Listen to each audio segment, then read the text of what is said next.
এই শোনো না, আমাদের অন্ধবিশ্বাস চ্যানেলটি যারা এখনো সাবস্ক্রাইব করেননি প্লিজ সাবস্ক্রাইব করে দাও। আর অল্প কিছু সাবস্ক্রাইবার হলে 1,00,000 পরিবার হবে। সবাই প্লিজ সাবস্ক্রাইব এবং বেশি বেশি শেয়ার করে দাও প্লিজ। তুই ড্রাইভারের সাথে চলে যা, আমাদের বাড়ি তো উল্টো পথে। তুই যা, আমি আস্থাকে নিয়ে রিকশায় করে যাচ্ছি। আচ্ছা ভাইয়া। নুহা গাড়িতে উঠে সে চলে যেতে হৃদ আস্থার হাতটা আলতো করে ধরে। আস্থা হৃদের দিকে সরু চোখে তাকায়। হৃদ এতে তার দিকে তাকিয়ে ভ্রু উঁচু করে ইশারা করে, অর্থাৎ সে জানতে চায় যে কি হয়েছে। এতে আস্থা তাকে নরম সুরে বলে, আপনি হঠাৎ এখানে যে, তাও না বলে। তোকে নিয়ে ঘুরবো। এই দুপুরবেলা? ঘোরার জন্য কি দিন দুপুর ঠিক করতে হয় নাকি? তাহলে আগে বাসায় বলি। বাসায় বলতে হবে কেন? এমনি। না, বলতে হবে না, চলো। কথাটা বলে হৃদ আস্থার হাত ধরে 2 কদম দিতেই আস্থার পায়ের সাথে তার জুতোর ফিতে আটকে তা খুলে যায়। আস্থা তা বাঁধতে গেলেই হৃদ তাকে থামিয়ে নিচে বসে আস্থার জুতোর ফিতে লাগাতে থাকে। আশেপাশে আস্থাদের অনেক ক্লাসমেট মেয়েরা হৃদের দিকে তাকিয়ে। কিছু কিছু মেয়ে তাদের পাশ দিয়ে যাচ্ছে আর ফিসফিস করে বলছে, ইস, যদি এমন একটা ছেলে পেতাম তাহলে তো বিয়েটা করেই নিতাম। দেখছিস তো কেয়ারিং আর কত হ্যান্ডসাম, আর বোনটাকে কত কেয়ার করছে। তাহলে ভাব বউকে কতটা করবে। কথাটা শুনে আস্থা কর্কশ ভাষায় হৃদকে বলে, আপনি দাঁড়ান, আমরা এখানে আর দাঁড়াবো না, দ্রুত চলুন। কেন, কি হয়েছে? ওরা আপনাকে কেমন করে যেন দেখছে। হৃদ কিছুটা হাসে, তার বউটা বুঝি জেলাস। হৃদ আস্থাকে বলে, ওরা এমনি তাকিয়েছিল। একটা মেয়ে জানে অপর মেয়েটা কি ইন্টেনশনে একটা ছেলের দিকে তাকায়। আমাকে বোঝাতে আসবেন না, চলুন। হৃদ আর কথা বাড়ায় না। একটা রিক্সা নিয়ে তারা সেটাতে বসে যায়। রিক্সা চলাকালীন অবস্থায় আস্থা হৃদের বাহু নিচে 2 হাত দিয়ে জাপটে ধরে বসে। সেথায় তার মাথাটা আলতো করে এলিয়ে দেয়। এটাই যেন তার সবচেয়ে নিরাপদ স্থান, এমন একটা ভাব। হাতে হৃদ কিছুটা হাসে, তার বক্ষস্থলে প্রশান্তি খেলে যায়। আস্থা মুখটা আঁকে কাচুমাচু করে রেখেছে, তার মনে বিভিন্ন কথার ছড়াছড়ি চলছে। বেশ কিছুক্ষণ অভিমানী ভঙ্গিতে কিছুক্ষণ পরপর মাথা তুলে হৃদের দিকে তাকায়। হৃদ সেটা বেশ কয়েকবার লক্ষ্য করেছে। হৃদ আস্থাকে স্বাভাবিকভাবেই বলে, কিছু কি বলবি? তো বল, এমন করছিস কেন? আপনার কাছে কি আমাদের সম্পর্কের কোনো মূল্য নেই? কি সব কথা বলছিস? আপনার কাছে আমাদের সম্পর্কটা কি? আমাদের সম্পর্কটা আমার কাছে সবচেয়ে সুন্দরতম সম্পর্ক। তাহলে কেন সবাইকে বলছেন না এই বিষয়ে? আর কতদিন এভাবে লুকিয়ে রাখবেন? কেন রাখছেন? আমাকে কিছুটা সময় দে প্লিজ, সবাইকে বলবো সবটা। তখন আমার ক্লাসমেটরা আমাকে আপনার বোন বলছিল। এটা শুনে বুঝি আমার বউটার কষ্ট লেগেছে? লাগাটা কি স্বাভাবিক নয়? আচ্ছা, আমার লক্ষ্মী বউটা রাগ করে না? ঢং। সব কথা গায়ে লাগাবি না, মাঝে মাঝে আমাকে লাগাবি, দেখবি ভালো লাগবে। ভর দুপুরবেলার সময়টাতে সূর্য ঠিক মাথার উপরেই বিরাজ করে। এ সময় সে তার তীব্র তাপ ছড়ায়। তখন মানুষ বেশ ক্লান্ত অনুভব করে। বাইরে থেকে বাড়ি এসে আস্থার যেন অবস্থা নাজেহাল। রিকশায় করে এসেছে দেখে হয়তো একটু বেশি গরম লাগছে। বাড়ি এসে 1 গ্লাস শরবত খেলো মেয়েটা, এতে যেন নিজের প্রাণটা সতেজ হলো। আর ঈদ বাড়ির সামনের গলিতে আস্থাকে নামিয়ে দিয়ে আবার অফিসে চলে যায়। ছেলেটার যে বড্ড কাজ, এসব কাজ বাদ দিয়ে ছুটে গিয়েছিল নিজের সুখ পাখিটাকে দেখতে। কি করবে সে? হঠাৎ করে যে তাকে বড্ড মিস করছিল সে। আস্থা নিজের শরীরটা সোফা এলিয়ে দিতে নাফিসা বেগমের সে গ্লাসটা নিতে নিতে বলল, তোর মুখ এমন লাল হয়ে আছে কেন? আস্থা নিজের 2 হাত দিয়ে তার গাল দয় আলতো করে ছুঁয়ে নরম কণ্ঠে বলল, কই না তো, হয়তো রোদের মধ্যে দিয়ে এসেছি দেখে। হয়তো। যা গোসল করে নে দ্রুত, পরে আয়, খাবার দিচ্ছি। মা, বলো। আমি এখন খাবো না। কেন? আমার পেট ভরা। কি খেয়েছিস যে পেট ভরা? ওই কলেজের বাইরে ঝালমুড়ি ফুচকা ছিল। নাফিসা বেগম যেতে যেতে বললেন, কত করে না করেছি যে তোর এসব খেলে বুকে ঝালাপোড়া করে, খাবি না তবুও খাস। আর এতগুলো চিপস জুস কেন এনেছিস? হ্যাঁ, আর টাকা দিব না, জমিয়ে জমিয়ে এসব করা। মায়ের কথায় আস্থা কি বলবে? তার তো কিছু বলার নেই। রিক্তাকে বাহির থেকে এটা সেটা খাইয়েছে, আর চিপসগুলো তো সে কিনে দিয়েছে।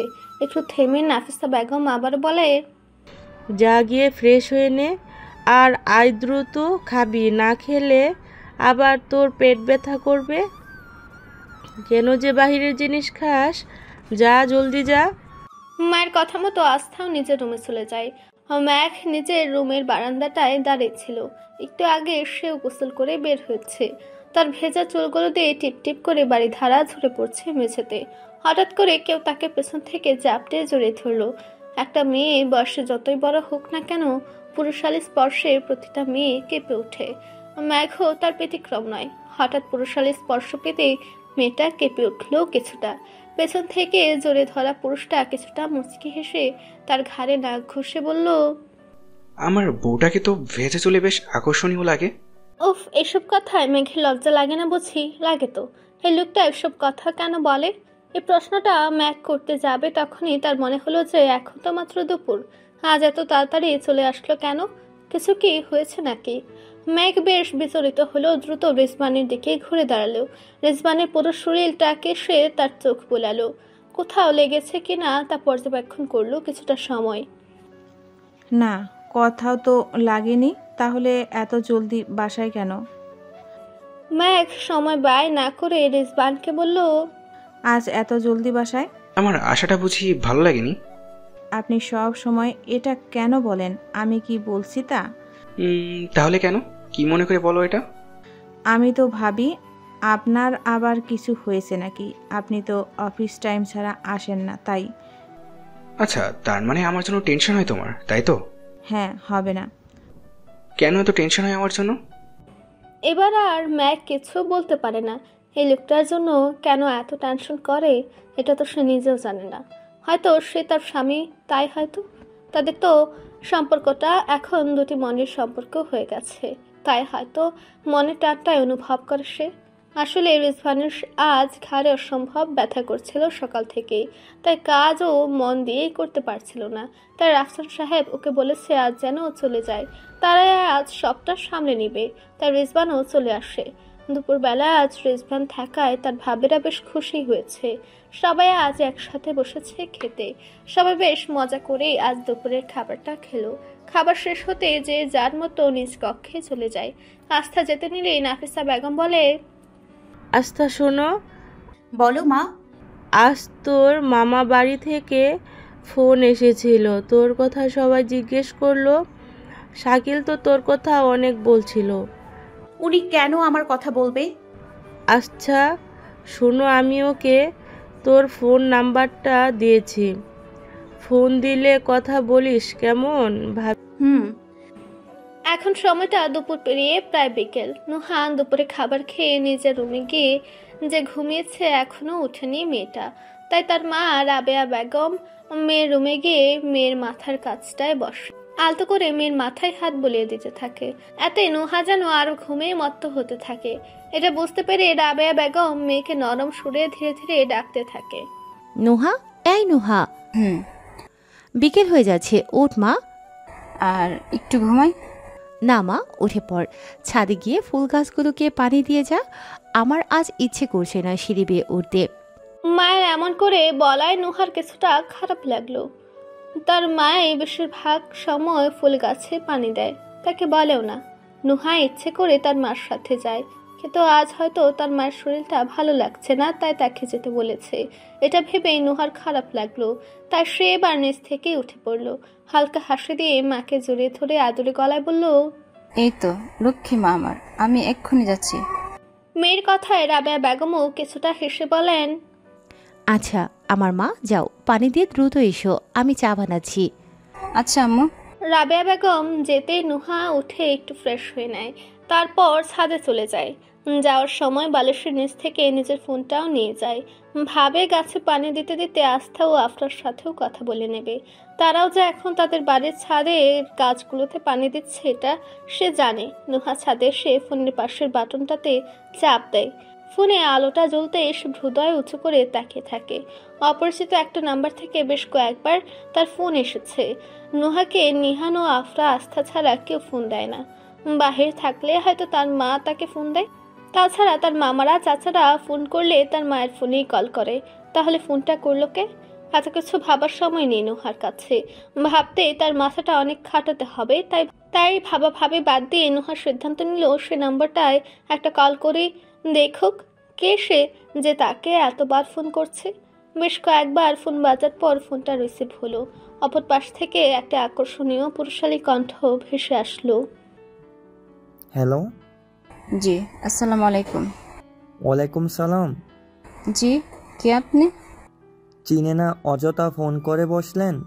এক্সকিউজ মি, আপনি আমাকে দুপুরে কল করেছিলেন, তাই এখন আমি কল ব্যাক করলাম। দুপুরের ফোনটা এখন কেন ব্যাক করলেন? তখন কেন ফোনটা রিসিভ করলেন না? তখন আমি ঘুমিয়েছিলাম। তাই বলে কি ফোনটা রিসিভ করবেন না? ফোনের আওয়াজ কি যায়নি আপনার কানে? গিয়েছে। তাহলে? ঘুম আমার কাছে সব কাজের চেয়ে বেশি ইম্পর্ট্যান্ট, তাই ঘুমের সময় অন্য কিছুকে প্রাধান্য দেই না। বাহ, চমৎকার। তো কে আপনি বললেন না যে? এখনো আমাকে চিনতে পারোনি? না। হাই, আমি শুভ। কথাটা কর্ণপাত হতেই নুহা কিছুটা থমকে গেল। শুভ তাকে ফোন করেছে? এটা তো সে ভাবতেই পারেনি। নুহা তো ধরে নিয়েছিল যে ছেলেটা তাকে আর কল করবে না। তাই তার মাথাতেও আসেনি যে এই ফোনটা শুভর হতে পারে। নুহার বেশ কিছুক্ষণ নীরবতা থাকা দেখে শুভ বলে, কি কথা বলতে কি চাচ্ছ না? আমি এটা কখন বললাম? তাহলে চুপ করে আছো যে? না মানে আমি বুঝতে পারিনি যে আপনি কল করবেন। বুঝেছি। তো কি করছো? এই তো আমাদের ফুল গাছগুলোতে পানি দিচ্ছি। ও আচ্ছা। আপনি কি করছেন? এই তো হঠাৎ তোমার কথা মনে পড়লো, তাই ভাবলাম তোমার সাথে কথা বলা যাক। নুহা ও শুভ ধীরে ধীরে নিজেদের কথায় মত্ত হলো। এই তো কিছুক্ষণ আগে ও নুহার শুভর সাথে ফোনে কথা বলতে বেশ জড়তা কাজ করছিল, কিন্তু এখন কি সুন্দর করে সে হেসে হেসে তার সাথে কথা বলছে। রাত প্রায় 10টা। সবাই খেতে বসেছে। প্রতিদিনের মতো আজও ঈদ নেই। এতে রিসান সাহেব বেশ অসন্তুষ্ট। ছেলেটা কি এমন কাজ করে যে ঠিক সময় মতো বাড়িতে আসতে পারে না? কাল সে রিতকে বেশ কিছু কথা শোনাবে বলে ভেবে রেখেছে। সবাই খেয়ে দিয়ে নিজের রুমে চলে গেল। বাড়ির বউরা এখনো টিভি দেখছে। তাদের কি একটা সিরিয়াল আছে, এটা শেষ করে তারা ঘুমাতে চলে যাবে। সবার মাঝে হঠাৎ আস্থা ও আফরা এলো। আফরা মেঘের পাশে গিয়ে বসলো। আস্থা বসতে নিলে সুমি বেগম তাকে তার কাছে গিয়ে বসতে বলে। আস্থা সুমি বেগমের কাছে গিয়ে বসলো। কিছু সময়ের ব্যবধানে সে সুমি বেগমের কোলে নিজের মাথা রেখে সোফায় শুয়ে পড়ল। সুমি বেগম বেশ আদর করে টিভি দেখছে আর আস্থার মাথায় হাত বুলিয়ে দিচ্ছে। টিভিতে বউ শাশুড়ির সিন চলছে। হঠাৎ করে আস্থা সুমি বেগমের দিকে তাকিয়ে বলল, আচ্ছা বড় মা, তোমার কেমন বৌমা চাই? একটা মিষ্টি মেয়ে, খুব ভালো মনের একটা মেয়েকে আমি আমার ছেলের জন্য চাই। ও আমার রিক্তার তো হাওয়াই মিঠাই বেশ পছন্দ। আমি চাই হাওয়াই মিঠাইয়ের মতো কেউ একজন আমার ছেলেটার জীবনে আসুক। কেন বড় মা? হাওয়াই মিঠাই যেমন অল্প খেলেই মুখ মিষ্টি হয়ে যায়, তেমনি সেই মেয়েটার আগমনে যেন আমার ছেলেটার জীবন মিষ্টিময় হয়ে যায়। তাই আস্থা সুমি বেগমের কথায় কিছু বলল না। তার দিক থেকে চোখ সরিয়ে টিভির দিকে তাকালো। সুমি বেগম তখন আস্থার এমন কিছু জানতে আগ্রহ দেখে সে কিছু একটা ভেবে আলতু হাসলো। মেঘ নিজের রুমে সে থ হয়ে দাঁড়িয়ে আছে। রুমটাকে মোমবাতি দিয়ে সাজিয়েছে রিজবান। তার হাতে এখনো একটা মোম, যেটা দিয়ে সে অন্য একটা মোমবাতি জ্বালাচ্ছে। ম্যাঘকে দেখে আলতু হেসে সেটা রেখে মেঘের সামনে গিয়ে দাঁড়ায়। আলতু হাতে মেঘের হাত ধরে নিয়ে খাটে বসায়। মেঘ অবাক চোখে রিজবানের দিকে তাকিয়ে। রিজবান এবার নিজেও মেঘের পাশে গিয়ে বসে। আলতু করে মেঘের হাতটা আবার ধরে। মেঘের দিকে তাকিয়ে সহজ গলায় বলে, আমি চাই আমাদের সম্পর্কটা পরিপূর্ণতা পাক। আমি বুঝতেছি না তোমার কাছে বিষয়টা ঠিক কেমন লাগছে, তবে বিশ্বাস করো আমি তোমায় অনেক ভালোবেসে ফেলেছি। সত্যি অসম্ভব ভালোবেসে ফেলেছি তোমায়। তোমাকে ছাড়া থাকা আমার জন্য অসম্ভব। আমি চাই আমাদের সম্পর্কটা এবার পূর্ণতা পাক। ম্যাক তখনও চুপ করে আছে। বেশ কিছুক্ষণ রুমটায় নীরবতা বিরাজ করলো। এই নীরবতাকে দূরে সরিয়ে রিজবানি বলে উঠল, আই এম সরি, হয়তো আমি জলদি করে ফেলেছি। তুমি হয়তো আমাকে কাছে পেতে চাও না। কথাটা বলে রিজওয়ান উঠে যেতে নেয়, তবে যেতে পারে না। একটি নরম হাত তার হাতকে শক্ত করে ধরে রেখেছে। রিজওয়ান পেছনে তাকায়। ম্যাঘ তার দিকে তাকিয়ে আছে। অস্পষ্ট স্বরে বলল, আমি চাই। রিজওয়ান কথাটা শুনে ম্যাঘের থেকে নিজের হাতটা সরিয়ে নিয়ে বলল, না, তুমি চাও না। চাইলে এই কথা বলতে তোমার এত জড়তা কাজ করতো না।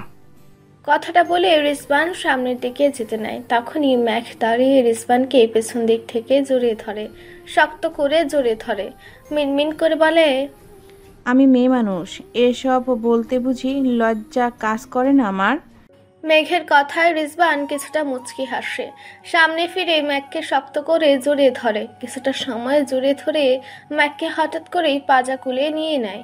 সামনে এসে বিছানায় ম্যাককে শুয়ে দেয়। রিজওয়ানও ম্যাঘের কাছে যায়। এতটা কাছে যায় যা এই পর্যন্ত সে কোনোদিন কোনো মেয়ের কাছে যায়নি। আজ দুজনের মনের সাথে দেহেরও মিল হলো। আজ দুজনেই পরিপূর্ণ স্বামী স্ত্রীর সম্পর্কটাকে পরিপূর্ণ করলো। আস্থা আজ নিজের রুমের দরজাটা আটকে রেখেছে। অন্যান্য সময় শুধু ভিড়িয়ে রাখে। রিত কেন এত রাত করে বাড়ি আসে সব সময় এটা বুঝে না। কাজ তো তার বড় আব্বু, ছোট আব্বু, চাচু করে। কই, তাদের তো এমন হয় না। তাহলে কেন হৃদয় এত ব্যস্ততা দেখায়? আস্থা এসব ভাবতেই তার দরজা ধাক্কানোর শব্দ পেল। শব্দটা আসতেই বুঝলো যে হৃদয় এসেছে। বিয়ের পর থেকে আস্থা বেশ কয়েকদিন লক্ষ্য করেছে যে রিত তার রুমে এসে তার দিকে কিছুক্ষণ তাকিয়ে আবার নিজের রুমে চলে যায়। তাই হয়তো আজ আসবে এটা ভেবে আস্থা দরজার সিটকানিটা আটকে রাখে। তার ভাবা মতোই হৃদ আসে। হৃদ বুঝতে পারে যে আস্থা জেগে আছে, তাই সে ধীর কণ্ঠে বলে, দরজাটা খোল আস্থা, আমি জানি তুই জেগে আছিস। না খুললে সারা রাত এখানেই দাঁড়িয়ে থাকবো কিন্তু। কথাটা বলতে দেরি, দরজা খুলতে দেরি না। খুলবে নাই বা কেন?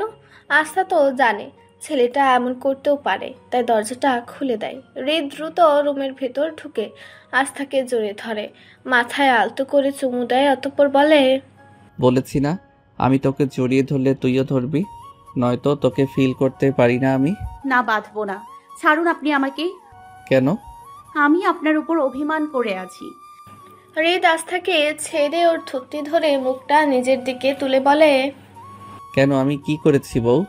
আপনি সব সময় এত দেরি করে বাড়ি আসেন কেন? কাজ থাকে তো আমার। সত্যি করে বলুন তো, কোনো বাজে স্বভাব করছেন না তো? ঘরে এত সুন্দর বউ থাকতে বাজে স্বভাব করতে কি বাইরে যাওয়া লাগে নাকি? ঘরেই তো স্বভাব নষ্ট করার জন্য বউ আছে। আমি এই ধরনের আমি জানি। এখন চল। কোথায়? আমার সাথে যাবি, তাতে এত প্রশ্ন কেন? হৃদ ও আস্থা লং ড্রাইভে বেরিয়েছে। দুজনে বেশ কিছুক্ষণ ঘোরার পর হৃদ একটি রাস্তার পাশে গাড়ি থামায়। গাড়ি জানালার কাচ নামানোর ফলে রাতের ঠান্ডা বাতাসটা তাদের গায়ে এসে খানিকক্ষণ পরপর লাগছে। আস্থা মন খারাপ করে বাইরের দিকে তাকিয়ে, মনটা যে বড্ড খারাপ। হৃদ তাকে একটু আগে বলেছিল সে একটি কাজে ঢাকার বাইরে সিলেট যাচ্ছে, কয়েকদিন সে বাড়িতে থাকবে না। ভেবে যেন আস্থার মনটাও মেঘলা হয়ে গেল। হৃদ আস্থার মন খারাপ অনেকক্ষণ যাবৎ দেখছে। এখন আর তার এসব ভালো লাগছে না। মেয়েটা কি বোঝে না তার এমন মন খারাপ করে থাকাটাতে যে হৃদের বুকের ভেতর কষ্টের সৃষ্টি হয়? হৃদ আর সহ্য করতে না পেরে আস্থাকে বলে, আর কত মন খারাপ করে থাকবি? এবার মন খারাপ বন্ধ কর। আপনি না গেলে হয় না? আমি চেষ্টা করেছি না যাওয়ার, কিন্তু পারছি না। আপনি কিছুই পারেন না। ঠিক বলেছিস, তোকে নিজের কাছে চাওয়া ছাড়া কিছুই পারি না। এসব বলে কথা ঘোরাবেন না। দেখ জান, আমি নিজেও তোকে ছাড়া কয়েকদিন থাকবো, এটা ভাবতেই আমার বুকের ভিতর চিনচিন ব্যথা করছে। এখন তুই মন খারাপ করে থাকিস না প্লিজ। আমি দ্রুত কাজ শেষ করে আসার চেষ্টা করব। এবার আস্থার মনটা নরম হয়। সে বুঝতে পারছে যে জরুরি কাজ না থাকলে হৃদ যেত না, তাই সে হৃদের মনটা খারাপ করতে চায় না। নিজের মন খারাপকে সাইডে রেখে হৃদের সাথে কথা বলতে গেল। তখনই তার বড় মার একটা কথা মনে পড়ল।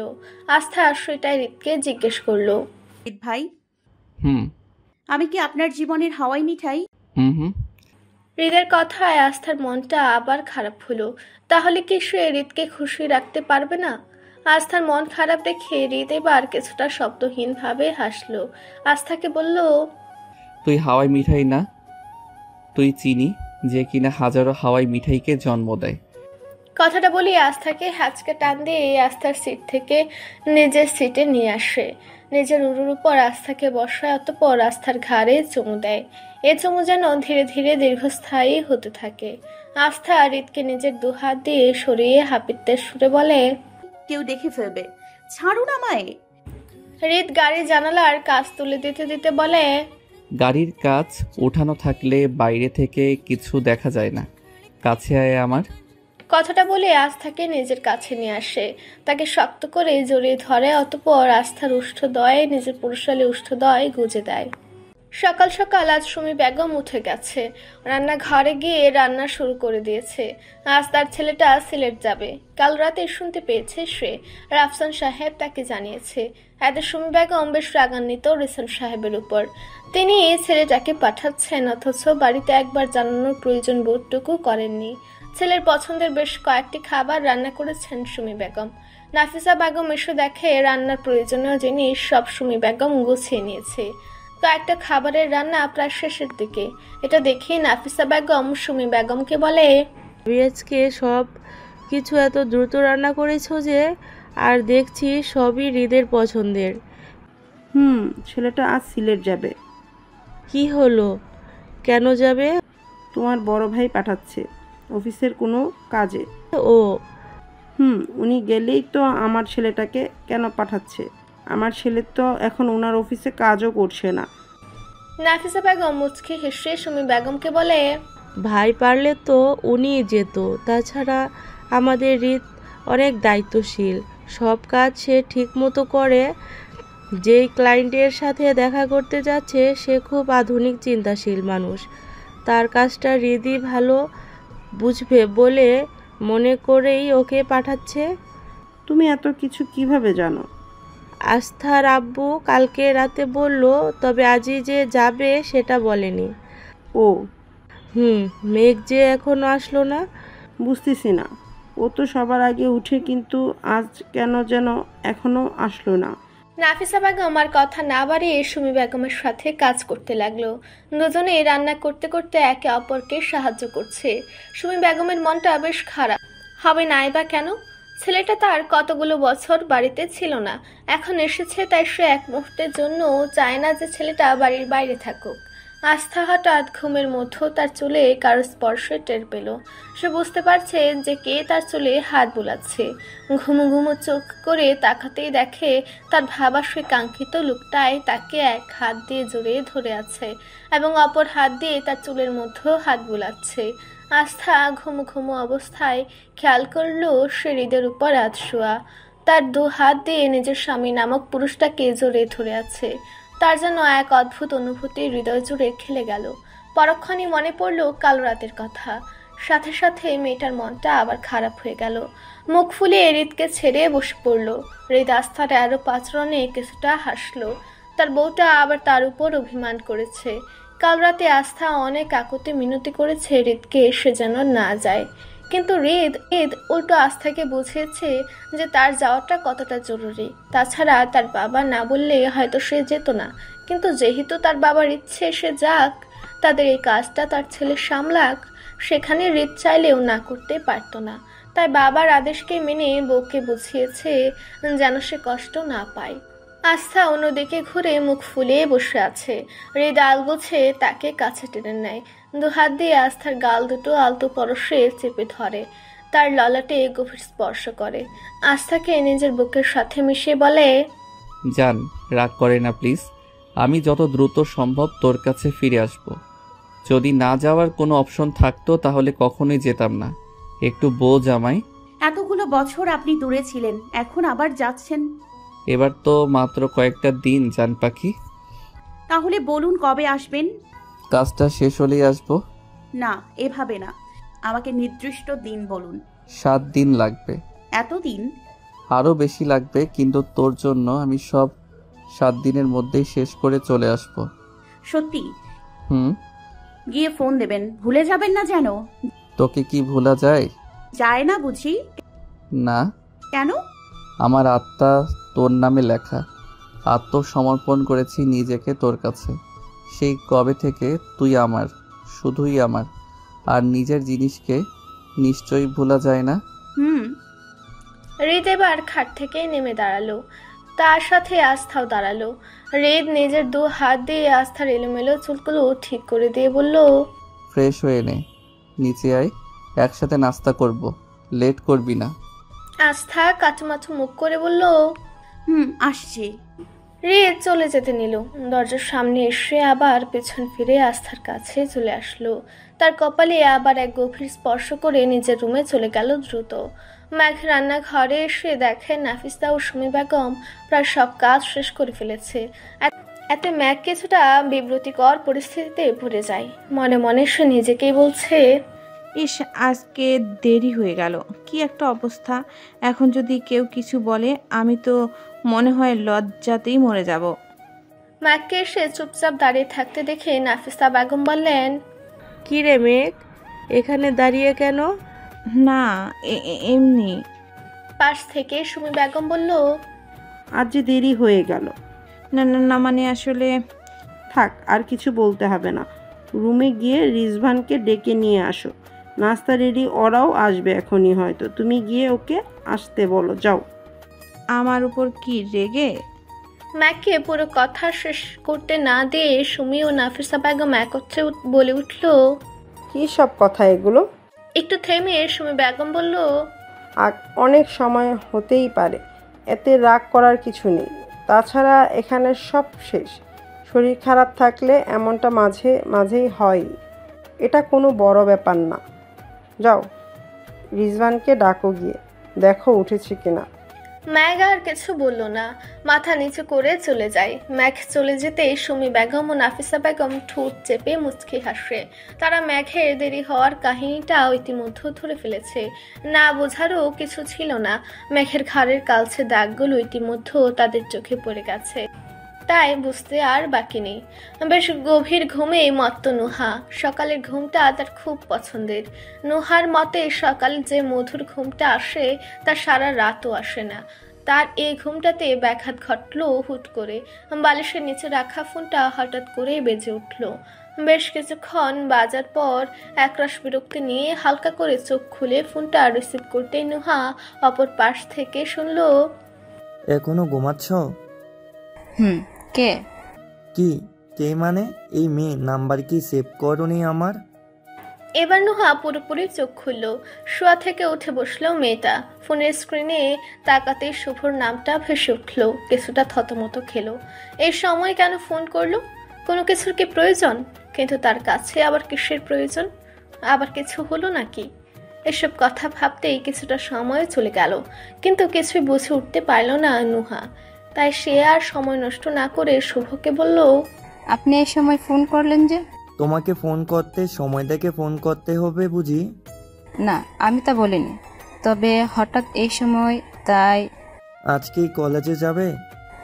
কেন? এটা জানার জন্যই ফোন করেছিলাম। মানে? কিছু না, বোকা মেয়ে। কথাটা বলে শুভ ফোনটা রেখে দেয়। নুহা শুভর কথার আগা মাথা কিছুই বুঝে না। সে কলেজে গেলেই বাকি আর না গেলেই বাকি। এটা জানার জন্য এই ছেলে তার এত সুন্দর ঘুমটা নষ্ট করলো। হাই! ম্যাঘ নিজের রুমে এসে দেখে রিজওয়ান ইতিমধ্যে ফ্রেশ হয়ে অফিসের জন্য রেডি হয়ে গেছে। ব্যাগের মধ্যেও কিছু কাগজপত্র রাখছে। ম্যাঘকে দেখে তার দিকে তাকিয়ে আলতো হাসি দেয় রিজওয়ান। ম্যাঘ তখনই লজ্জায় মাথাটা নামিয়ে ফেলে, দৃষ্টি তার ফ্লোরের দিকে। রিজওয়ান ম্যাঘের এমন কাণ্ডে ভ্রুটা হালকা কুচকায়। স্বাভাবিক গতিতে হেঁটে এসে মেঘের সামনে দাঁড়ায়। নিজের হাতে মেঘের থুতনি ধরে মাথা উঁচু করে। মেঘের মুখে অভিমানী ও লজ্জা ভাব দুটোই স্পষ্ট। রিজওয়ান লজ্জার কারণটা জানে, তবে অভিমান কিসের জন্য সেটা ঠিক নির্ণয় করতে পারছে না। তাই সে ম্যাঘকে বলল, কি ব্যাপার, এখনো আমার প্রতি অভিমান কেন? ম্যাঘ কাচুমাচু করে বলে, আপনার প্রতি কেন অভিমান করতে যাব? তাহলে কার প্রতি এত অভিমান? আমার নিজের প্রতি। কেন? আজকে বাড়ির সবার পরে আমি ঘুম থেকে উঠলাম, সবাই কেমন করে যেন আমার দিকে তাকিয়েছিল। বুঝতে পেরেছি। কি? আমার আর তোমার প্রণয়টা তাহলে বাড়ির কম বেশি সবাই বুঝে গেছে। ম্যাঘ বুঝি কিছুটা লজ্জা পেল। নিশ্চয় পেল, না হলে হঠাৎ করে তার গাল দুটো লাল হয়ে গেল কেন? আর মাথাটাই বা আবার নুয়ে ফেললো কেন? মেঘের এমন কাণ্ডে কিছুটা চাপা হাসি দিয়ে রিজওয়ান বলল, আমার ভালোবাসার পরও সেভাবে সবাইকে দেখালে তো বুঝবেই। মেঘ রিজওয়ানের কথার মানে বুঝে না, বোকার মতো তার দিকে তাকিয়ে থাকে। এত রিজওয়ান মেঘের দিকে ঝুঁকে তার ঘাড়ের এক সাইডে স্লাইড করে তার কানের কাছে মুখ এনে ফিসফিস করে বলে, এই আমার ভালোবাসার স্মারক যদি সবাইকে দেখিয়ে বেড়াও তবে তো সবাই বুঝবেই, তাই না? রিজওয়ানের কথায় মেঘের হুঁশ আসে। সে দ্রুত তার ওড়না দিয়ে তার পুরো শরীর যতটুকু ঢাকা যায় ঢেকে ফেলে। মেঘের এমন আচরণে রিজওয়ান আবারও চাপা হেসে সেখান থেকে চলে যায়। নাস্তার টেবিলে বসে সবাই খাচ্ছে, তবে সবার মধ্যে একজনের খাবার যেন গলা দিয়ে নামছেই না, আর তাকে দেখে অপরজনের যেন বুকে জমা পাথরটাতে ফাটল দিচ্ছে। সেও যে কিচ্ছুটি মুখে নিতে পারছে না। আস্থা কিছুতেই হৃদের এমন হুট করে চলে যাওয়াটা মেনে নিতে পারছে না, কিন্তু সব সময় যে মনের কথা শুনতে নেই এটা আস্থা ভালো করেই জানে। নিজের মনকে সে বেশ কয়েকবার বুঝিয়েছে, তবু অবুঝ মনটা মানছেই না। যখন হৃদ দেশের বাইরে ছিল তখন সে নিজের মনকে বোঝাতে পেরেছে, যখন হৃদ চলে গিয়েছিল তখন মেয়েটাও তো ছোট ছিল, আর তারা এতটাও ঘনিষ্ঠ হয়নি তখন, কিন্তু এখন মেয়েটা বড় হয়েছে, সাথে তার আবেগ ও ভালোবাসা দুটি প্রসারিত হয়েছে। আস্থা শুধু খাবার প্লেটে হাত নাড়ছে, আঙ্গুল দিয়ে প্লেটের মধ্যে কি সব আঁকিবুকি করে যাচ্ছে। হৃদ এটা লক্ষ্য করেছে বেশ কিছুক্ষণ যাবৎ, তাই মৃদু কেশে নিজের গলাটাকে পরিষ্কার করে আস্থার উদ্দেশ্যে বলে, কি হলো, খাচ্ছিস না কেন? আস্থার গলায় একদলা কান্না যেমন বাঁধা। তার কেনই জানি না কষ্ট লাগছে। এটা কেন হচ্ছে সে জানে না। এমন তো নয় যে হৃদ কোথাও তাকে ছাড়া যেতে পারবে না। আস্থাও এমন আচরণ পছন্দ করে না, কাজের প্রয়োজনে যেতে হলে যাবে, কিন্তু তার মনটা কেন জানি বারবার তার স্বভাবের বিরুদ্ধে গিয়ে দাঁড়াচ্ছে। হয়তো কয়েকদিন যাবৎ তার মায়ের আচরণে নাফিসা বেগম বেশ কিছুদিন যাবৎ আস্থাকে বিয়ের সংসার সম্পর্কে বুঝাচ্ছে। এমনটা নয় যে সে এসব শুনতে পছন্দ করে না, তার তো হৃদের সাথে বিয়ে হওয়ার পর থেকেই সংসারে যাবতীয় কিছু শুনতেই কিভাবে কি করতে হয় এসব জানতে বেশ ভালো লাগে। সে শুনতে বেশ ইচ্ছুক। তবে নাফিসা বেগমের কথা প্রথম দিকে তেমন কিছু মনে না করলেও তার কথার ধরনে আস্থার মনে হয় যে তার মা তার জন্য ছেলে পছন্দ করে রেখেছে। সে তার পছন্দের ছেলের সাথে মেয়েকে বিয়ে দেবে, এটাও সে বেশ কয়েকবার ম্যাককে বলেছে, যা আস্থা স্পষ্ট শুনতে পেয়েছে। এখন আস্থা আর এটা ভেবেও ভয় করছে যে হৃদের অনুপস্থিতিতে না আবার কোনো অঘটন হয়। আস্থা এটাও ভেবে রেখেছে তার মা যদি বেশি কিছু বলে বা করে তাহলে সে হৃদ ও তার বিষয়টা নিজেই বলে দিবে। আস্থার এটা ভাবার কারণও আছে। নাফিসা বেগম বেশ কিছুদিন যাবৎ একটু বেশি করছে। সে সোজাসুজি না বললেও আস্থাকে বুঝিয়েছে যে তাকে কেউ পছন্দ করে এবং সেই লোকটাকে তার মা তার জন্য পছন্দ করেছে, তাই সে চায় সেই লোকটা যেন তার সাথেই দেখা করে। হঠাৎই আস্থার ধ্যান ভাঙে। বেশ কিছুক্ষণ যাবৎ সে সব কথাই ভাবছিল, তখনই হৃদ কর্কশ ভাষায় আদেশ স্বরূপ কণ্ঠে বলে, কি হলো, খাচ্ছিস না কেন? এই তো খাচ্ছি। আফরা হৃদের ধমকে চুপসে গেল। হঠাৎ ভাইটা তার কেন আস্থাকে ধমক দিল এটাই ভাবছে সে। তখনই হৃদ আফরাকেও ধমকে সুরে বলে, তোর আবার কি হয়েছে, খা চুপচাপ। পাশ থেকে রিসান সাহেব বলে, কি সমস্যা তোমার? হয়তো মামনি আজ ভালো লাগছে না। সব সময় যে সবার ভালো লাগবে আর নিয়ম করেই খেতে হবে তা তো নয়। ঠিক মতো না খেলে ওর শরীর খারাপ করবে। করবে না? সব সময় এত বাড়াবাড়ি করবে না। আমি বাড়াবাড়ি করি? করবেই তো, নয়তো কি আর এমন তেজ দেখাতে? আশ্চর্য, কখন তেজ দেখালাম?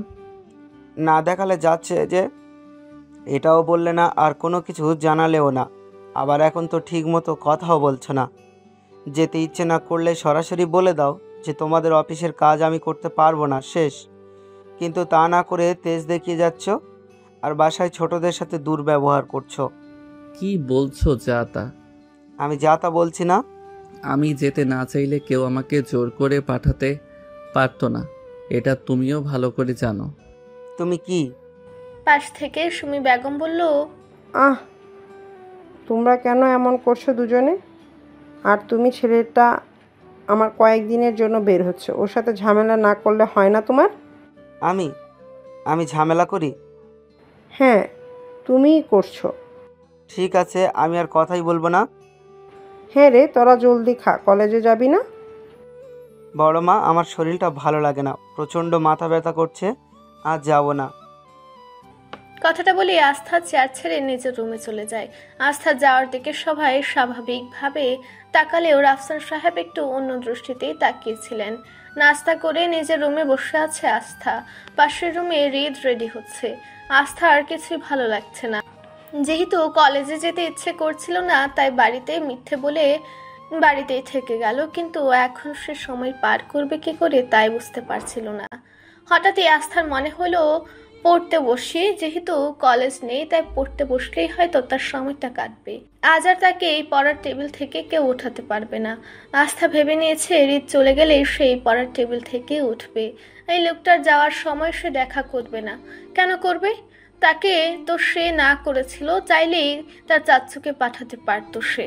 কিন্তু যখন সে মনে করেছে যে সে যাবে, তাই আস্থাও ভেবেছে যাবে তো যাক, কিন্তু সে যাওয়ার সময় দেখা করবে না। আস্থা বইটা খুলে বসতেই তার রুমের দরজা ধাক্কা দিয়ে কেউ তার রুমে ঢুকে দরজাটা বন্ধ করে দেয়। রুমের জানালার পর্দা দেওয়ার সাথে দরজাটা বন্ধ, লাইটটাও অফ। রুমে পুরোপুরি না হলেও কিছুটা আধার বিরাজ করছে। আস্থা ঘাড় ঘুরিয়ে তাকাতেই রিত একদম আস্থার সম্মুখে এসে দাঁড়ায়। এতে আস্থা অন্যদিকে ঘুরে যেতে নিলেই নিজের বাহুতে আস্থাকে আটকে নেয় রিত। আস্থা নিজেকে হৃদের বন্ধন থেকে ছাড়িয়ে নেয়। এতে রিত আস্থাকে বলে, জান পাখি, খুব জলদি চলে আসবো, রাগ করে না সোনা। অভিমানী কণ্ঠটাকে দূরে সরিয়ে রিতকে আশ্বস্ত করে বলে, আচ্ছা, সাবধানে যাবেন, গিয়ে ফোন দেবেন, নিজের খেয়াল রাখবেন। আচ্ছা, তুইও নিজের খেয়াল রাখবি, মন খারাপ করবি না। আমি প্রতি রাতে তোকে ফোন দিব, দিনের বেলা তো কাজ নিয়ে ব্যস্ত থাকবো। ঠিক আছে। আস্থার কথা শেষ হতে রিত হুট করে আস্থার ঠোঁটে নিজের ঠোঁট বসিয়ে দেয়। আস্থার ঠোঁটের আধিপত্য তখন তার ঠোঁটের। ধীরে ধীরে আস্থার কামিজের ভেতর দিয়ে নিজের হাত গলিয়ে দেয়। উন্মট ম্যাথিন তনুতে জমায় নিজের হাতের রাজত্ব। আস্থা দেশে হারা হৃদের এমন স্পর্শে নিজের দু হাত দিয়ে হৃদের শার্টটা খামছে ধরে। মেয়েটার দম বন্ধ হয়ে আসার উপক্রম হয়। সে ছটফট করতে থাকে। হৃদ আস্থার ঠোঁট থেকে ক্ষণিকের জন্য নিজের ঠোঁট ছাড়ে। আস্থাতে ভারীকে নিঃশ্বাস ছাড়ে।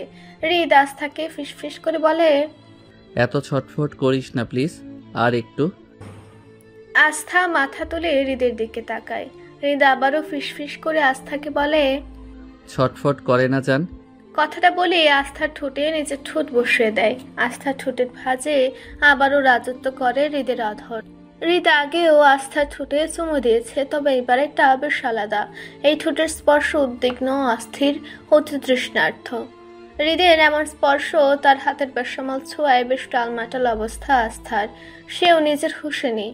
হৃদ হুট করে আস্থার কোমর চেপে নিজের বক্ষস্থলে আগলিয়ে তুলে আস্থাকে। আস্থাও দিক বেদিক না পেয়ে নিজের পা দিয়ে হৃদের কোমরে ও হাত দিয়ে তার গলা পেঁচিয়ে ধরে। বেশ লজ্জা পাচ্ছে মেয়েটা। মুখশ্রী তার লজ্জায় রাঙা হয়ে আছে, চোখদয় বন্ধ। হৃদ আস্থার বেসামাল অবস্থা দেখে বেশ আনন্দ পেল। ঠোঁটের কোণে তার মৃদু হাসি। আস্থার ঠোঁট ছেড়ে এবার সে তার গলার স্বাদ নিতে ব্যস্ত। আস্থা এবার খামছে ধরে হৃদের পিঠ। তার মেয়েলি বড় বড় নখ কিছুটা গিয়ে বিঁধে তার পিঠে। সামান্য পীড়া অনুভব হলেও এতে যেন হৃদ আরো বেশি উত্তেজিত হয়ে পড়ে। আস্থার গলার ভাঁজে ভাঁজে সে তার অনুরাগের স্পর্শ এঁকে দিচ্ছে। হালতু কামড়ে বেশ কেঁপে কেঁপে উঠছে মেয়েটা। আস্থাকে কোল থেকে নামিয়ে হৃদ আস্থার চুলগুলো নিজের দু হাত দিয়ে ঠিক করে দিয়ে তার কপালে হালতু করে চুমু দেয়। হৃদ আস্থাকে ছেড়ে দিয়ে বলে, এই একাকিত্ব সময়ে তুই আমাকে অনুভব করবি, শুধুই আমাকে। সবকিছুর একটা নির্দিষ্ট সময় থাকে, সেটা পেরিয়ে গেলে আমাদের বিভিন্ন সমস্যার সম্মুখীন হতে হয়। নুহাও আজ কলেজে দেরি করে এসেছে। নিহান আজ তাকে নিয়ে আসেনি। হৃদ অফিসের কাজে অন্য জায়গায় যাওয়ায় তাদের অফিসের কাজটা সম্পূর্ণটাই নিহানের কাঁধে এসে পড়েছে। তাই নুহাকে সে আজ নিয়ে আসেনি। নুহাকে বলেছে গাড়ি করে আসতে, তবে সে নিহানকে বলেছে তাকে যেন আজ রিকশায় করে যেতে দেয়। তার রিকশায় চড়তে বেশ ভালো লাগে। নিহানের হাতেও বেশি সময় ছিল না, তাই নুহার কথার দ্বিমত পোষণ করেনি। নুহার কথা মতো তাকে একটা রিকশায় উঠে দিয়ে রিকশাওয়ালা মামাকে বলেছে যেন সাবধানে তার বোনটাকে নিয়ে যায়। তবে রাস্তায় জ্যাম থাকায় নুহার আসতে দেরি হয়ে গেছে। দেরি হওয়াতে ক্লাসের স্যার তাকে ক্লাসরুমের বাহিরে দাঁড় করিয়ে রেখেছে। নুহা অবলা নারীর মতো স্যারের দিকে তাকিয়ে আছে। এতে বোধ হয় স্যারের তার প্রতি কিছুটা মায়া হলো, না হলে কি আর নুহাকে স্যার ভেতরে আসতে বলতো? স্যার নুহাকে ভেতরে আসতে বললে নুহা এসে মাথা নিচু করে স্যারের সামনে দাঁড়ায়। স্যার বেশ গম্ভীর কণ্ঠে বলে, আর যেন কখনো দেরি না হয়, ঠিক আছে? জি স্যার। যাও গিয়ে বসো। নুহা স্যারের কথা মতো বসতে যায়। সামনে এগোতে দেখে তার দুই বোন নেই। এটা কোনো কথা? এই মেয়েগুলো আজকে আসবে না তাকে জানালো না? যদি জানতো তাহলে নুহাও আসতো না। মনে মনে অসংখ্য গালি আস্থা ও আফরাকে দিয়ে দিয়েছে নুহা। তার ক্লাসে একটুও মন বসছে না। কখনো ওদের ছাড়া সে ক্লাস করেছে নাকি সেটাও তার মনে নেই। সব সময় একসাথে ছিল তিন বোন। নুহা ইতিমধ্যে ভেবে নিয়েছে যে ক্লাস শেষ হলে সে আফরাদের ফোন করে ইচ্ছে মতো কথা শোনাবে। নিজের রুমে শুয়ে শুয়ে ফোনে রিলস দেখছে আফরা। বেশ কয়েকবার নিহানকে সে ফোন করেছে, কিন্তু প্রত্যেকবার ফোন বাজতে বাজতে কেটে গেছে। আফরা হয়তো বুঝতে পারছে যে ছেলেটা বেশ ব্যস্ততায় সময় কাটাচ্ছে, কিন্তু সে তো তার প্রিয়তমা, তাই সে তো একটু অভিমান করবে, তাই না? তাই আফরা মনে মনে ভেবেছে যে নিহানটা একটু ফ্রি হোক, তাকে সে কিছুটা জ্বালাবে। হঠাৎ আফরার রুমে ম্যাঘ আসলো, এসে আফরার পাশে বসলো। তাতে আফরার হৃদয় উঁচু করে বলল, কিছু বলবে মেঘামা? বলো। আমার ফোনের ব্যালেন্স শেষ, তোমার ফোন দিয়ে তোমার চাচুকে একটা ফোন করবে প্লিজ? যেতে না যেতে চাচুকে মিস করছো? তেমন কিছুটা। আসলে তোমার চাচু তো ডায়াবেটিস আছে, সেটা তো জানোই। সে অনেক আগে থেকে। কেন, কি হয়েছে? আজকে কিভাবে যেন ঔষধটা খেতে ভুলে গেছে, তাই বলতাম যেন খেয়ে নেয়। ভালোবাসা? আচ্ছা যাও, এই নাও আমার ফোন, কথা বলো। আমি আস্তুকে দেখে আসি কি করে ও। আচ্ছা যাও। আফরা চলে যেতে ম্যাঘ রিজবানকে ফোন করে। এবার রিংটোন বাজার সাথে সাথে রিজবান রিসিভ করে, বলে, কি রে তুই, কিছু হয়েছে কি বাড়িতে? আমি ও, কি মিস করছি বুঝি? আপনি আপনার ওষুধ খেতে ভুলে গেছেন। ওহো, দেখো তো, জলদির চক্করে ভুলে গেছিলাম। ধন্যবাদ বউ, মনে করে দেওয়ার জন্য। খেয়ে নেবেন প্লিজ। ঠিক আছে। আস্থা নিজের রুমে শুয়ে আছে কাঁথা মুড়ি দিয়ে। বারবার নিজের জামা শুকছে মেয়েটা। তার মনে হচ্ছে তার শরীর থেকে হৃদের ঘ্রাণ আসছে। বারবার দীর্ঘশ্বাস নিচ্ছে। তার নাকে প্রতিবারই হৃদের শরীরের ঘ্রাণ যাচ্ছে। হাতে হৃদ যে তার কাছে আছে তা সে উপলব্ধি করতে পারছে।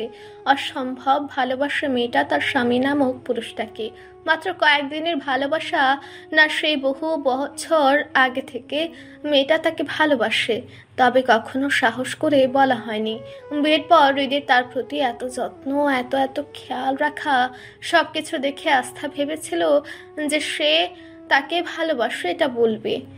সে ছোট্ট থেকে যে মনটা তাকে দিয়ে রেখেছে এটা তাকে জানাবে। কিন্তু পরক্ষণেই মনে হলো যে হৃদ তাকে ভালোবাসে এটা কখনো বলেনি। তাহলে সে কেন বলবে?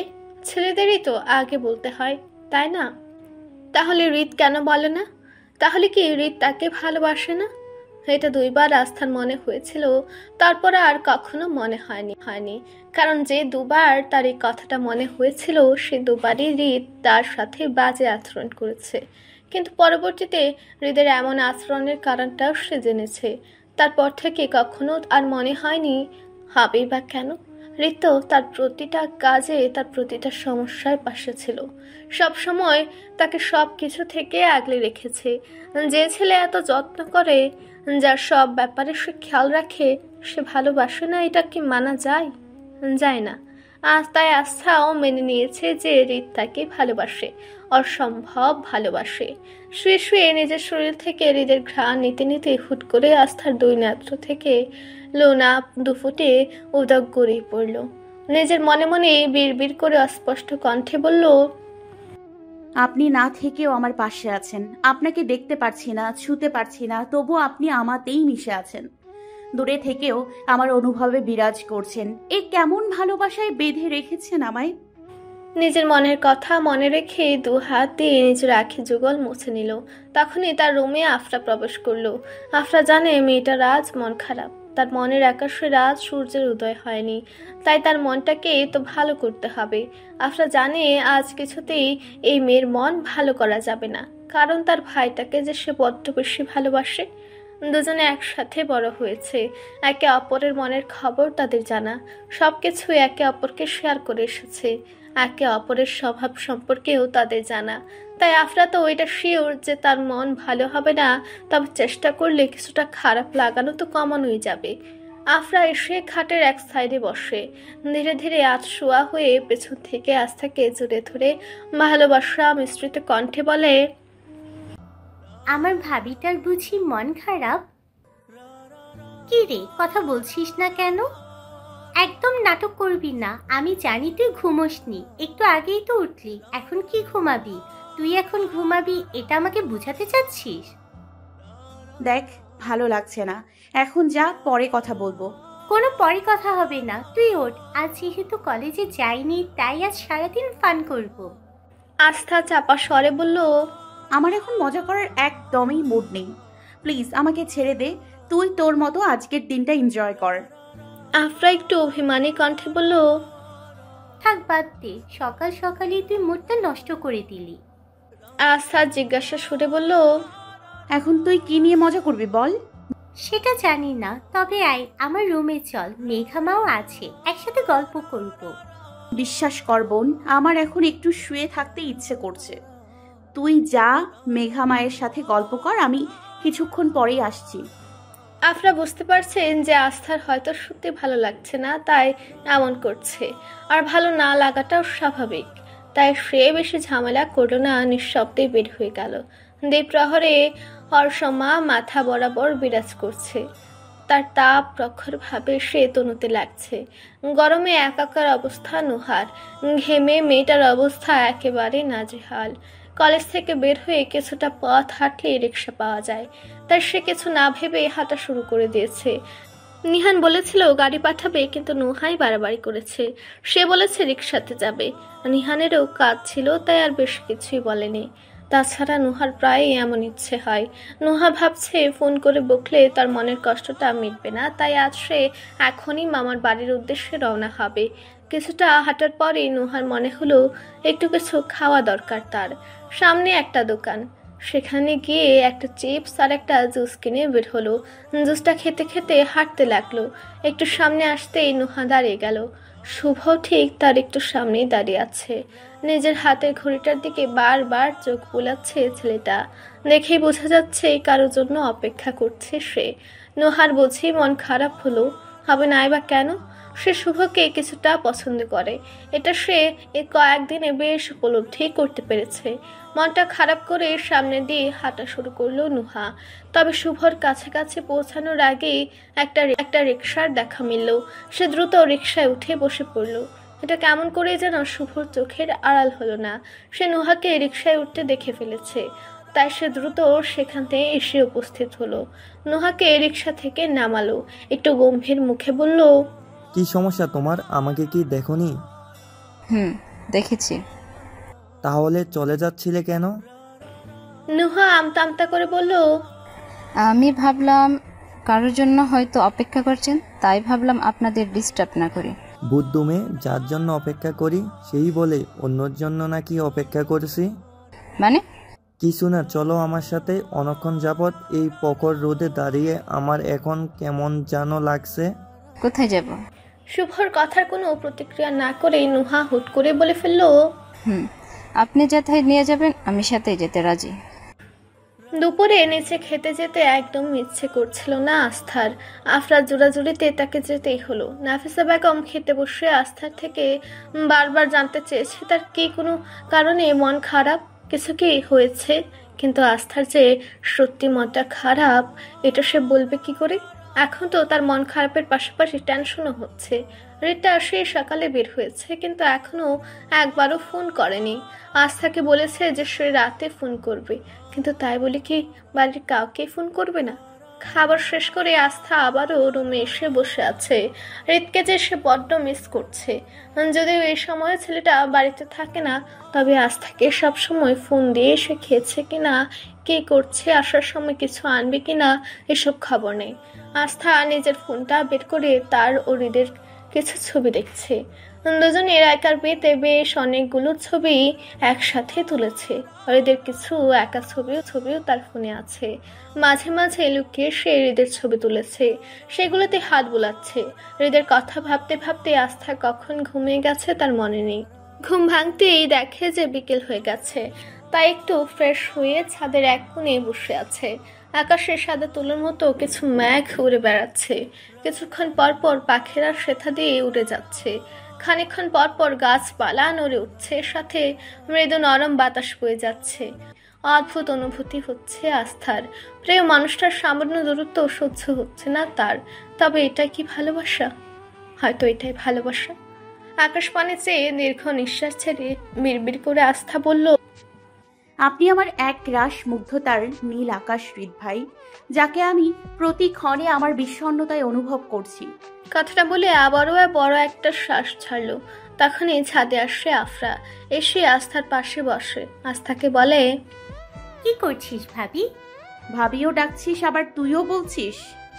এখন তুই আমার প্রথমে বোন, তারপর বিয়ে করে নিয়েছিস আমার একমাত্র ভাইটাকে। এখন কি করব আমি? যা ইচ্ছে তাই কর। আফরা কিছু বলতে যাবে, তখনই দেখে আস্থার ঘাড়ের কাছে বেশ কতগুলো কালচে দাগ দৃশ্যমান হয়ে আছে। সেটাই আফরা আলতো করে ধরে বলে, এগুলো কিভাবে হলো রে? আস্থার সাথে পাশে রাখা ওড়নাটা দিয়ে নিজের শরীরটাতে মুড়ে নিল।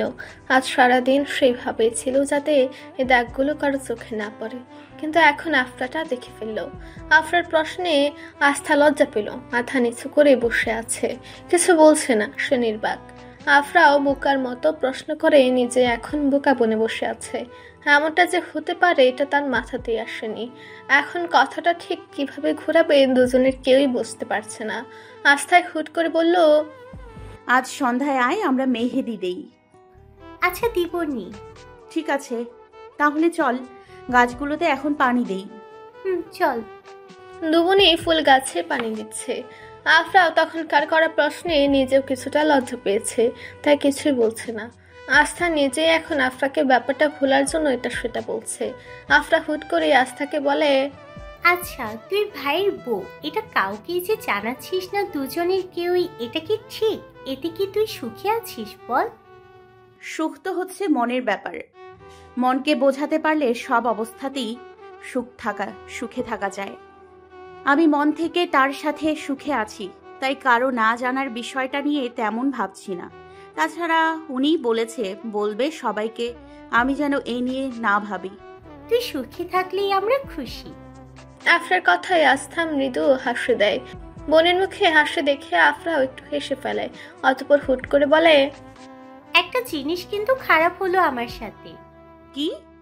ভেবেছিলাম তোর বরকে নিয়ে মজা করব, এটা সেটা বলবো, তোদের রোমাঞ্চকর মুহূর্তের কথা শুনবো, কিন্তু এখন তোর বর আমার ভাই, সব মজাই নষ্ট। থাক, কষ্ট পাস না, মজা করার জন্য তো ফারহান ভাই আছেই। সন্ধ্যা হয়ে গেছে প্রায়। চারিদিকে আবছা আলো, এখনো পুরোপুরি আধার হয়নি চারিপাশটায়। মেঘ সন্ধ্যা মাগরিবের নামাজ শেষ করে নিচে এসেছে। এসে সে রান্নাঘরে চলে গেছে। হঠাৎ করেই তার মাথাটা ঝিমঝিম করছে, তাই একটু চা বানাবে। মেঘের চাটা চৌধুরী বাড়ির সবাই পছন্দ করে, তাই মেঘ সবার জন্যই চা বসিয়েছে। চুলে চা দিয়ে শেষ বসার রুমে বসে টিভি অন করে। ম্যাগ এসে বসতেই আস্থাকে নিয়ে আফরা আসে। হাতে করে আফরা মেহেদি নিয়ে এসেছে। আজ বিকেলে আস্থা বলেছিল যে সে মেহেদি দিবে, বলেছে যেহেতু, তাই আফরা যে করেই হোক তাকে দিয়ে দিবেই। দুজনে এসে মেঘের পাশটাতেই বসে। ম্যাগ টিভি দেখা বাদ দিয়ে আফরা যে আস্থাকে মেহেদি দিয়ে দিচ্ছে সেটা খুব মনোযোগ সহকারে দেখছে। আস্থা সেটা খেয়াল করলো। ম্যাগকে জিজ্ঞাসা সূচক বলল, তুমি মেহেদি দিতে পারো না মেঘা মা? পারি, কিন্তু তেমন ভালো হয় না। দিবে? না থাক, তোমরাই দাও। মেঘের কথায় আস্থা তার দিকে তাকে দেখে। মেঘের মুখটা কেমন শুকনো শুকনো লাগছে। তাই সে নিজের হাতটা সরিয়ে আফরাকে বলে, আমারটা পরে দে, আগে মেঘামাকে দিয়ে দে। না না না, তোমরাই দাও। পাশ থেকে আফরা সহজ গলায় বলল, আরে দাও তো মেঘামা, ওকে পরে দিলেও হবে, তোমাকে দিয়ে দিই। আচ্ছা দাঁড়াও, আমি চা চুলোতে বসিয়ে এসেছি, এটা নিয়ে আসছি, খেতে খেতে দিবনে। আচ্ছা। ম্যাক দ্রুত রান্নাঘরে গিয়ে চায়ের লিকারে দুধ ও স্বাদমতো চিনি দিয়ে নিয়ে আসে। তিনজনে বসে বসে আয়েশ করে চা খাচ্ছে আর অনেক গল্পের মধ্যে মজে উঠেছে। নাফিসা ও সুমি বেগম নিচে ওদের তিনজনের হাসাহাসির শব্দে আসে। আস্থাটা আজ সারা দিন মুখ গোমরা করে বসেছিল। হঠাৎ তার সহজ্জ্বল মুখটা দেখে সবারই ভালো লাগছে। নাফিসা বেগম মেয়ের মন খারাপের কারণ না জানলেও সুমি বেগম বেশ ভালো করেই বুঝেছে যে মেয়েটার মন তার ছেলেটার জন্যই খারাপ ছিল। হৃদ বাড়িতে আসার পর থেকে মেয়েটা সব সময় হাসি খুশি থাকছে। তার যে সব কিছুতেই ভালো লাগা কাজ করছে এটা তার মুখে স্পষ্ট ছিল, কিন্তু হঠাৎ আবার চুপসে যাওয়া মুখটা দেখেই বোঝা যায় যে কার জন্য এমন হয়েছে। মেঘের ও আফরা রাজকবির কথাতেই মূলত তারা হাসাহাসি করছে। আফরা কথার মাঝেই মেঘকে বলল, মেঘামা, তোমার সম্পর্কে আমাদের কিছু বলো। তোমার বিষয়ে তো আমরা তেমন কিছুই জানি না। তোমাদের বিয়েটা এমন হুট করে হয়ে গেল যে তোমার বাড়িতে কে কে আছে তারা কেমন, কিছুই তো জানলাম না। তাছাড়া পরে যে এটা নিয়ে কথা বলবো, রায়কাপির বিয়ের আমেজ পড়ে গেল। বাড়িতে সব মিলিয়ে কখনো তোমার সম্পর্কে তেমন কিছুই জানাই হলো না। পাশ থেকে আস্থা বলল, হ্যাঁ মেঘামা, তোমার বিষয়ে আমাদের কিছু বলো। আর হুট করে কেন তোমাকে বিয়ে দিল? আমাদের বিষয়েও তো তোমার বাড়ির মানুষ তেমন কিছু জানতো না। সুমি বেগম কম বেশি প্রায় সবই মেঘের সম্পর্কে জানে। না জেনে তো আর তার দেবরের জন্য মেয়েটাকে বেছে আনেনি, কিন্তু সে চায় না যে মেঘের বিষয়ে সে যা জানে তা অন্য কেউই জানুক। কেননা মেঘের বিয়ের আগের জীবনটা ছিল বেশ কষ্টের। এগুলো বলতে গেলে মেয়েটার হয়তো মন খারাপ হবে, কষ্ট হবে, কান্নাও করতে পারে। তাই সে বলল, ও এই বাড়ির বউ, এটাই অনেক, এত কিছু জেনে কাজ নেই। থাক না, ওরা যখন জানতে চাইছে বলি। তোমার ইচ্ছা, তবে মন খারাপ করা যাবে না। যদি দেখে মন খারাপ তোমার, তাহলে আমার থেকে খারাপ কেউ হবে না, বলে দিলাম। আচ্ছা, মন খারাপ করব না। মেঘের কথাটা শেষ হতেই সে দেখল সবাই তার দিকে তাকিয়ে আছে, বিশেষ করে আফরা ও আস্থা। তাদের কি আগ্রহ তার বিষয়ে জানার। অল্প সময়ে মেয়ে দুটো তাকে অনেক আপন করে নিয়েছে। তাকে প্রতি মুহূর্তে সে অনুভব করেছে যে সে বাড়িরই একজন। ম্যাক তখন সবার উদ্দেশ্যে বলতে থাকলো, খুব ছোট থাকতে বাবা মা দুজনেই মারা যায়। তারপর থেকে চাচা চাচির কাছ থেকেই বড় হয়েছি। আমার চাচা যান খুব ভালো, আমাকে ভীষণ ভালোবাসে। চাচিও ভালো, তবে চাচির হয়তো তাদের ঘাড়ে এসে আমার পড়াটা পছন্দ ছিল না, তাই একটু একটু রাগ করতেন আমার উপর। আফরা ম্যাককে জিজ্ঞাসা স্বরূপ বলল, তুমি এত কিছু রান্না কিভাবে শিখলে মেঘামা? আমি ও বাড়িতে রান্না করতাম, বাড়ির যাবতীয় কাজ আমি করতাম। আর লেখাপড়া? আমার চাচা আমাকে পড়িয়েছে অনার্স পর্যন্ত। আমি বাড়িতে অনেক ছেলে মেয়েদের টিউশনি পড়িয়েছি। এতে আমার হাতে খরচের পাশাপাশি চাচার ও অনেকটা সাহায্য হতো। এবার আস্থা বলল, হুট করে বিয়ে করলে কেন? আস্থার প্রশ্নে ম্যাঘ চুপ হয়ে যায়। তখন এই সময় বেগম আস্থাকে বলে, এত কিছু কেন শুনতে হবে? চুপচাপ টিভি দেখো, আর নয়তো রুমে গিয়ে পড়তে বসো। বড় মা, আমি তো শুধু। চুপ করো, যা বলেছি তাই। আচ্ছা, আমি বলছি তো। না, কিছু বলতে হবে না। ওরা জানতে চাইছে, আর এটা তো ওরা এখন না হোক কখনো না হোক তো জানবেই, তাই না? যা ইচ্ছে করো। ম্যাঘ এবার সুমি বেগমকে একটু এটা সেটা বলে তার গরম মাথাটাকে ঠান্ডা করে। অতঃপর সবাইকে বলে, আমার একটা চাচাতো ভাইও আছে, বাজে ছেলেদের সাথে মিশে নেশা করে। ও আমাকে পছন্দ করত, বিয়ে করতে চাইতো, কিন্তু ওর স্বভাব চরিত্র ভালো না থাকায় আমার চাচা এটা চাইতো না। আর আমিও ওকে ভাইয়ের নজর ছাড়া অন্যভাবে কখনো দেখিনি, তাই আমিও রাজি ছিলাম না এই বিষয়টাতে। তাই আমার ভাই নেশা করে আমার সাথে খারাপ আচরণ করতে আসে, আমি বাধা দেই। এ নিয়ে অনেক চিল্লাচিল্লি হয় বাড়িতে। তাই আমার চাচি রাতে তো আমার গায়ে হাত তুলে সকালে আমার লম্বা চুলগুলো কেটে দেয়। আমাকে বাড়ি থেকে বের করে দিবে, ঠিক তখনই তোমার বড় মা সেখানে কিভাবে যেন উপস্থিত হয়। অতঃপর বিয়ে। আস্থা কৌতূহল নিয়ে বলে, বড়মা বিয়ের কথা বলতেই কি তুমি রাজি হয়ে গিয়েছিলে? প্রথমে ছিলাম না, হুট করে অজানা মানুষকে বিয়ে করতেই কেই বা চাইবে বলো? আমিও চাইনি, কিন্তু চাচা বলল যে তিনি সব ভেবেই আমার ভালোর জন্য করছে যা করছে, আর তার উপর আমার পূর্ণ আস্থা ছিল, তাই আর দ্বিমত করিনি বিয়ের জন্য। আস্থা ভাবলেশহীন ভাবে বলল, নিয়মিত ভালোবাসার গল্প শুনতে এবং পড়তে আমাদের অন্ধবিশ্বাস চ্যানেলটি সাবস্ক্রাইব করে পাশে থাকা বেল আইকনটি ক্লিক করুন। ধন্যবাদ সবাইকে।